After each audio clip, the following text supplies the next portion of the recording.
육체에 속한 일들과 성령 안에서 열매 맺는 성령의 열매는 확연하게 드러납니다. 육체의 일들은 분명합니다.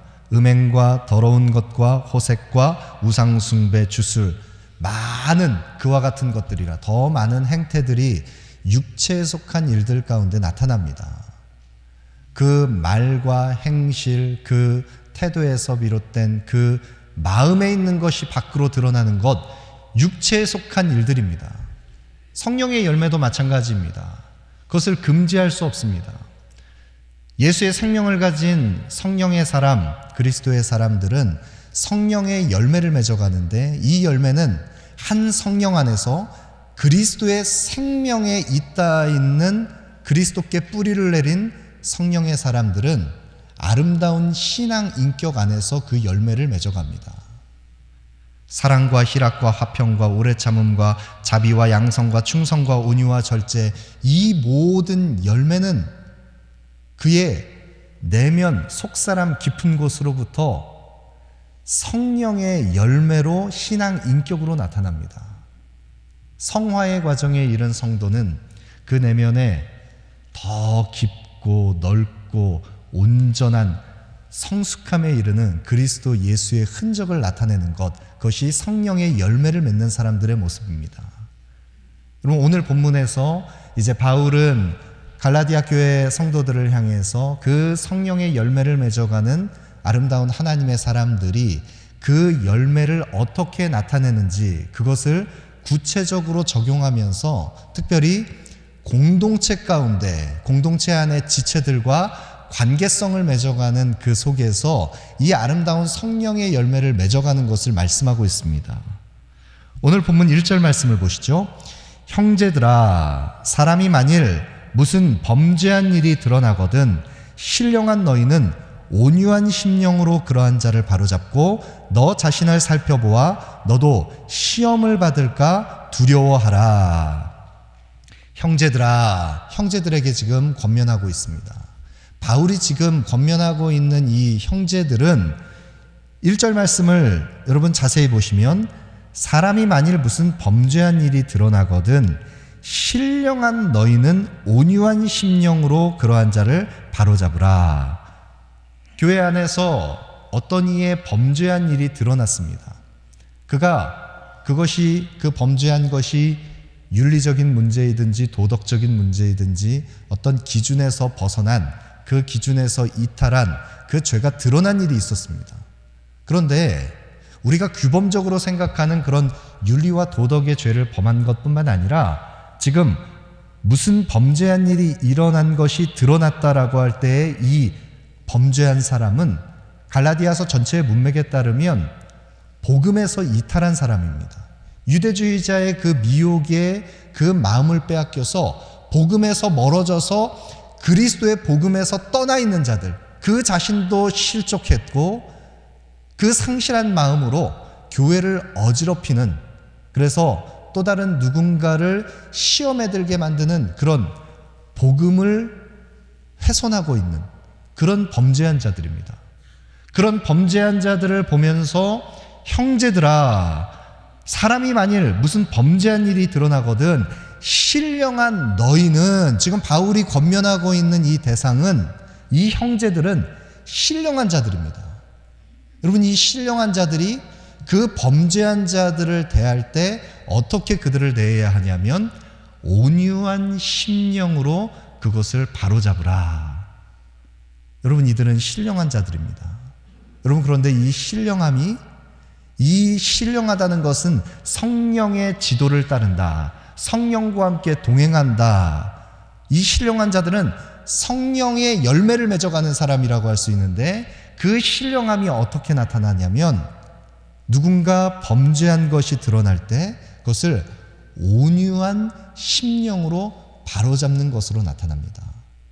여러분, 그런데 여기에 온유한 심령이라고 하는 이 단어가 그 사람이 단지 온유한 마음을 가지고 있다, 마음, 심령, 그것을 의미하는 것을 넘어서서 사실 원문의 의미에서 이 온유한 심령은 정확하게 직역을 하면 온유의 영, 온유의 성령 안에서, 이렇게 해석할 수 있습니다. 그러니까 신령한 사람은 어떤 사람이냐면 온유의 영이신 성령의 열매를 맺게 하시는 그 성령 안에서 성령의 열매, 온유함, 사랑, 이 아름다운 신앙 인격으로 성령이 그를 지도하시는 것을 나타내는 사람, 그가 바로 신령한 사람입니다. 여러분, 신령한 것이 다른 것이 아닙니다. 신령하다고 해서 자신이 영적으로 무언가 특별하고 정말 비범하다라는 것을 드러내려고 내가 무슨 예언을 한다, 내가 방언을 한다, 내가 무엇을 한다, 내가 능력을 받아서 불의 종같이 무엇을 행한다, 그것이 신령한 것이 아닙니다. 여러분, 신령한 것은 성령의 지도를 받는 사람입니다.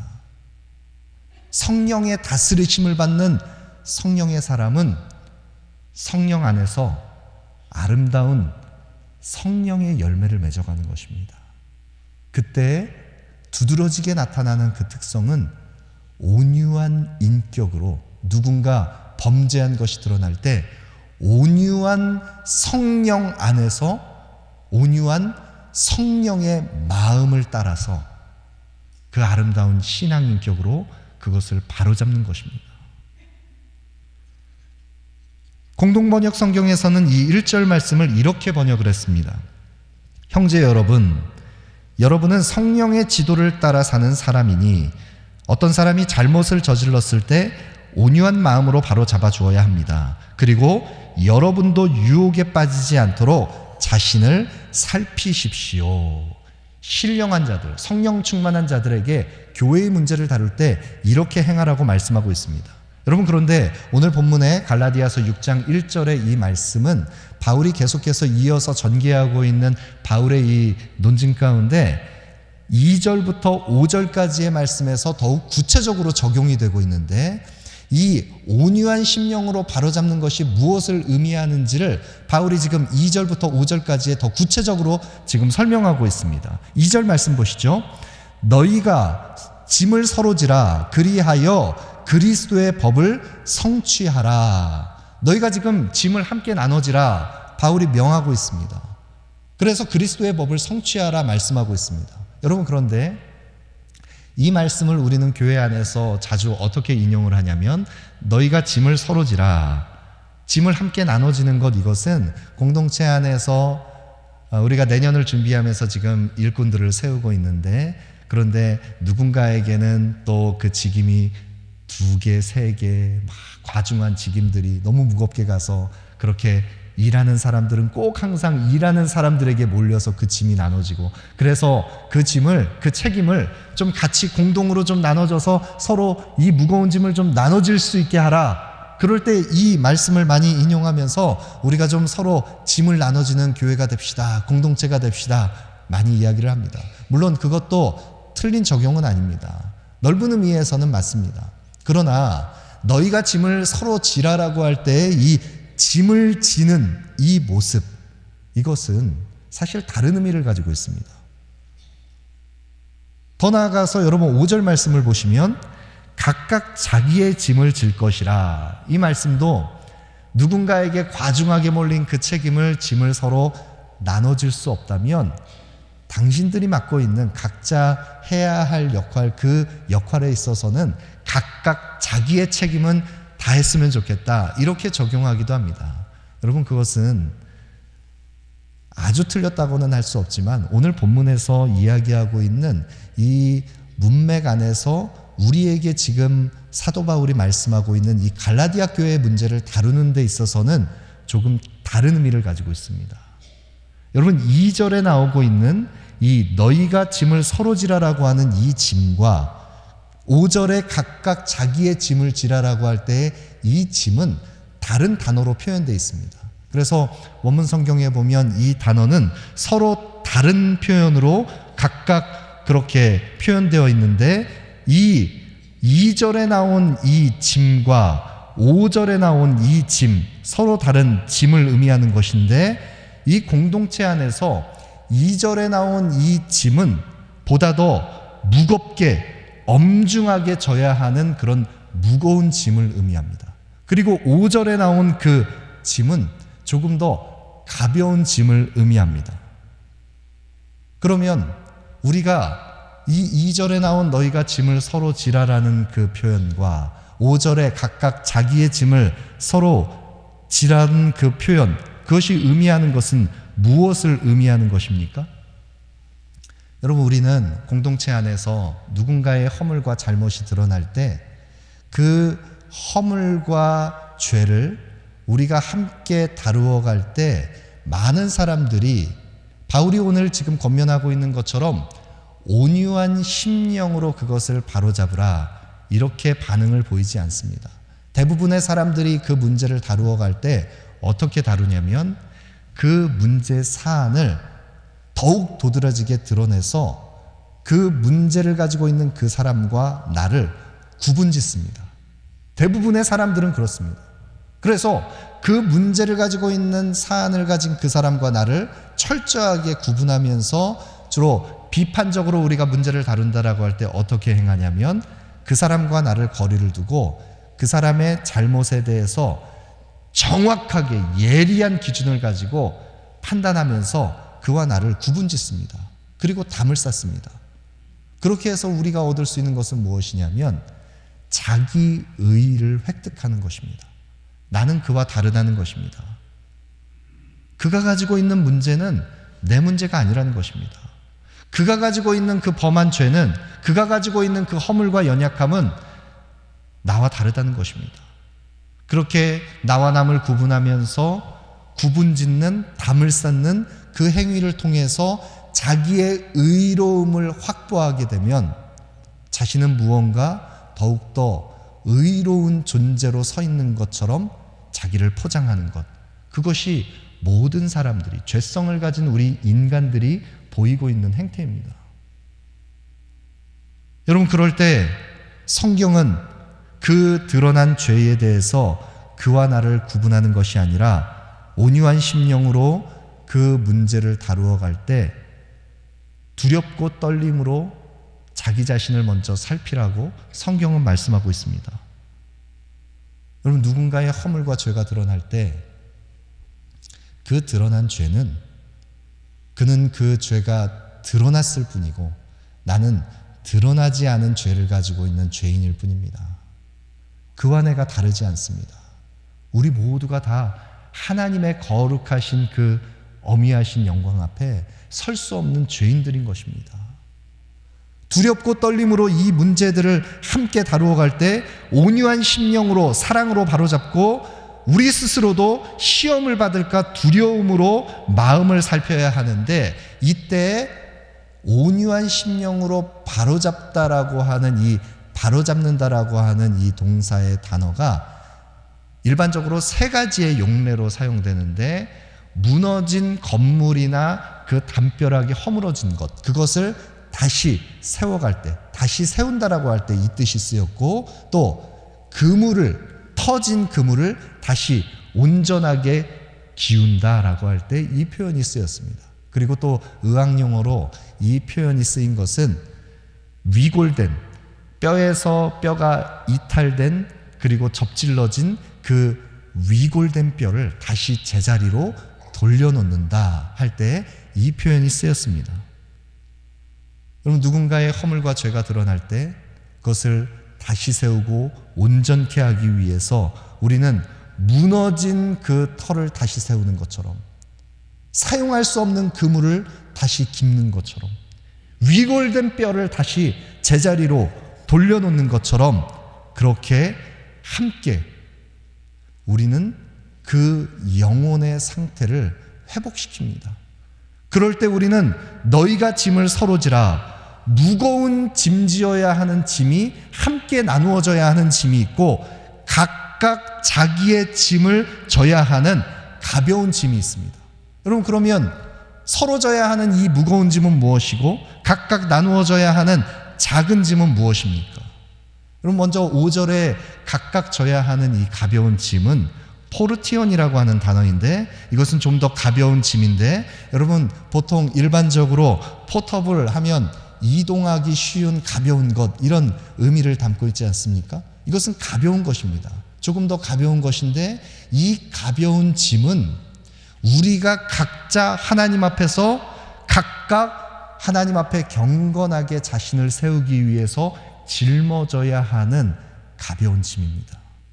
믿음의 선한 싸움을 싸울 때 육체의 소욕을 거스르고 성령의 소욕을 따라서 죄의 유혹 앞에 굴복하지 않고 하나님 앞에 정결하게 자신을 세우기 위해서 져야 하는 우리의 짐이 있습니다. 씨름해야 하는 싸움이 있습니다. 여러분, 이것은 각각 자신이 짊어져야 하는 짐입니다. 하나님 앞에서 경건하게 자신을 세우기 위해서 짊어져야 하는 각각의 책임입니다. 여러분, 그러면 2절에 나오는 너희가 짐을 서로 지라라고 할 때 이 짐, 무거운 짐은 어떤 짐인 것입니까? 복음에서 이탈한 연약한 성도가 있습니다. 그가 죄의 유혹 앞에 굴복해서 그리스도에게서 떠났습니다. 멀어졌습니다. 죄의 무거운 짐을 지고 있습니다. 그 무거운 죄의 짐을 지고 하나님으로부터 멀어진 낙심한 영혼이, 실족한 영혼이 그 죄의 짐의 무게에 견디지 못하고 억눌려 있는 그가 스스로는 도저히 일어설 수 없습니다. 그런 무거운 죄짐을 지고 낙심해 있는 실족한 영혼, 그를 공동체는 함께 그 짐을 나눠지며 그 짐을 함께 서로 짊어지며 그 지체를 회복시켜야 합니다. 무너진 터를 다시 세우는 것처럼, 터져버린 사용할 수 없는 그물을 다시 깁는 것처럼, 위골된 뼈를 다시 제자리로 돌려놓는 것처럼 허물과 죄가 드러난 그 영혼을, 그리스도의 은혜의 복음에서 떠나 있는 그 낙심한 영혼을 다시 하나님께로 돌아올 수 있도록, 그리스도께로 돌아올 수 있도록, 복음의 자리로 그를 돌아오도록 그 짐을 함께 나누어지는 것, 이것이 바로 신령한 너희가, 성령 충만한 너희가, 성령의 열매를 맺어가는 너희가 사랑으로 행하며 행해야 하는 모습인 것입니다.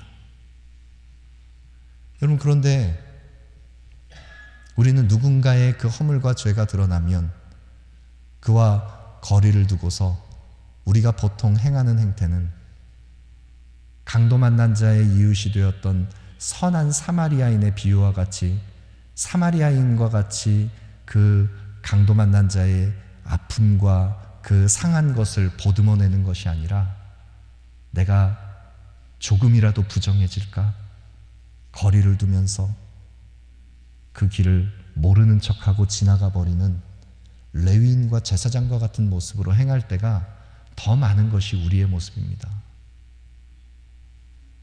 그런 우리들이 그 죄의 짐을 지고 쓰러져 실족해 있는 그 낙심한 영혼, 하나님의 은혜에서 멀어져 있는 그 영혼, 그 영혼에게 다가가서 그 무거운 짐을 그리스도께서 우리의 죄를 대신 짊어지시고 담당하신 것 같이 함께 형제의 그 짐을 함께 나누어질 수 있는 공동체가 된다면, 그 공동체는 성령의 다스리심을 받는 공동체입니다. 그런 자가 바로 신령한 자인 것입니다. 그런 사람들이 바로 성령의 열매를 맺어가는 아름다운 하나님의 사람들인 것입니다. 누군가의 허물과 아픔을 함께 짊어질 수 있는 그런 공동체가 되는 것, 그럴 때 우리는 그리하여 그리스도의 법을 성취하라, 그리스도의 법을 성취할 수 있습니다. 여러분, 이 그리스도의 법을 성취한다는 것은 무엇을 의미하는 것입니까? 여러분, 우리는 갈라디아서 말씀을 통해서 우리는 거듭 복음의 은혜를 확인했습니다. 은혜의 복음 안에서 허물과 죄로 죽었던 우리들을 그리스도의 은혜의 복음 안에서 우리는 참된 복음이 가져다주는 그 참된 자유의 기회를 받은, 우리는 약속의 유업을 잇는 언약 백성으로 하나님의 자녀로 부르심 받았다는 것을 우리는 확인했습니다. 여러분, 그러면 하나님의 자녀로 약속의 유업을 잇는 참된 복음 안에서의 자유의 기회를 얻은 우리들은 그 자유의 기회를 어떻게 사용한다고 말씀드렸습니까? 이전에 우리가 죄의 종되었을 때 죄를 행할 수밖에 없었던 죄의 종노릇하던 그 모습으로 우리에게 주어진 이 자유의 기회를 또다시 육체의 소욕을 충족시키는 것을 위해서 그 자유를 사용하는 것입니까? 우리에게 주어진 이 기회를, 이 자유의 기회를 우리는 더 이상 죄의 종노릇하는 데 사용하지 않고 성령의 소욕을 따라서 서로 사랑으로 종노릇하기 위해서 누군가의 종이 된 것처럼 서로 섬기기 위해서 사용합니다. 우리에게 주어진 참된 자유를, 이 자유의 기회를 사랑하기 위해서 우리는 그 자유를 사용합니다. 여러분, 우리는 사랑하는 자가 됩니다. 사랑의 열매를 맺습니다. 성령의 열매는 총칭해서 사랑의 열매라고도 할 수 있습니다. 성령을 따라 의의 소망을 바라보는 자는 사랑으로 믿음의 역사를 나타내는 자들입니다. 서로 사랑으로 종노릇하는 자들입니다. 누군가의 그 허물과 연약함이 드러났을 때 온유한 심령으로, 사랑으로 그에게 다가가서 사랑하는 자가 돼서 사랑으로 그 복음에서 이탈한 성도를 다시 복음 안에 그리스도께로 인도할 때 사랑하는 자가 된 그를 통해 우리는 주님께서 말씀하신 것처럼 사랑의 법, 온 구약의 율법을 통틀어서 모든 계명의 말씀을 통틀어서 주님께서 말씀하신 가장 크고 위대한 계명인 하나님을 사랑하며 이웃을 내 몸과 같이 마음과 뜻을 다하여 생명을 다하여 사랑하는 최고한 법, 그리스도의 사랑의 법을 성취하는 자, 그리스도의 법을 성취하는 자가 되는 것입니다. 여러분, 신령한 자들이 바로 공동체 안에서 이와 같은 사랑의 법을 이룹니다. 여러분, 오늘 본문의 말씀을 묵상하면서 우리 공동체 가운데 우리가 함께 그 지체의 연약함을 품고 함께 그 짐을 나눠지며 우리 각자 자신도 하나님 앞에 정결하게 각각의 짐을 함께 짊어져가며 서로의 짐을 나눠줘야 할 그런 영역들이 무엇인가 생각해 봅니다. 여러분, 우리 공동체 안에는 우리가 함께 짐 지어야 할, 함께 그 짐을 나눠줘야 할 우리 공동체에 그런 과제들이 있습니다. 누군가의 허물과 연약함이 드러났을 때 우리 공동체는 그 아픔을 씨름하면서 온유한 심령으로 그것을 바로잡기 위해서 거룩한 그 믿음의 싸움을 싸웠던 우리 공동체입니다. 그런 우리 공동체가 더욱 온전하게 그 형제와 자매의 누군가의 우리 공동체 안에 연약함이 드러났던, 그리스도의 은혜에서 떠났던 그 지체의 그 아픔을 더욱 온전히 회복할 수 있도록 너희가 서로 짐을 지라, 함께 책임지며 함께 서로 헌신하는 공동체, 우리 한길 공동체가 되기를 소망합니다. 서기관과 바리새인들이 그리스도 앞에 한 여인을 잡아 세웠습니다. 예수를 고소할 조건을 찾기 위해서 현장에서 간음한 여인을 붙잡아다 지금 사람들 앞에 세웠습니다. 모든 사람들 앞에 그 죄를 다 드러냈습니다. 수치스럽게 드러냈습니다. 그럴 때 그 간음한 여인을 보시고 주님께서 조용히 몸을 굽혀 손가락으로 땅에 무언가를 쓰십니다. 주님께서 쓰신 그 땅에 쓰신 글씨가 무엇인지 성경이 명확하게 우리에게 말씀하고 있지 않지만 모든 사람의 그 주께서 쓰신 땅에 쓰신 글씨를 보고 그 양심에 주님께서 드러내시는 양심의 그 죄악이 그들의 마음속에 떠올라서 모두가 다 뿔뿔이 흩어졌습니다. 그리고 주님 말씀하십니다. 너희 중에 죄 없는 자가 먼저 돌로 치라.